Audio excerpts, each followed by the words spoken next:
In western North Carolina, brought about by Hurricane Helene, has been nothing short of historic. For many, this event will be remembered 100 years from now and probably even longer than that. The last time a flood had had this much of an impact on North Carolina was more than 100 years ago. The flood of 1916 is often described as one of the worst to happen in state history. Brad alluded to that even. That could make Helene a title away from something here. Let's check in with meteorologist Chris Mulcahy, who's raising our weather IQ to give us more updates on this. You might have seen this image before, where the flood of 1916 had a commemorative sign right here at the Biltmore Estate or the Biltmore Village. Well, that got knocked down from the most recent flooding.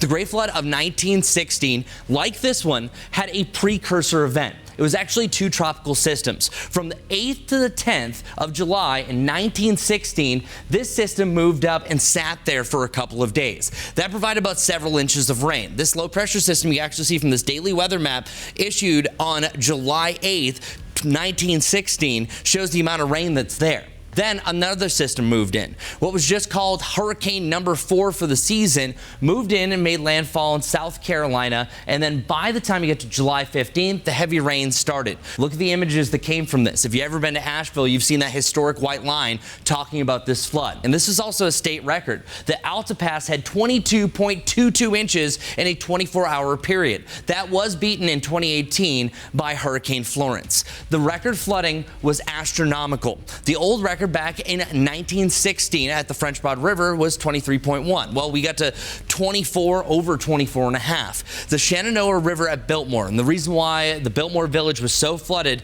look at the difference. 20.7 was the old record, got over 26 feet on September 27th, 2024. Here's something that we don't want to beat.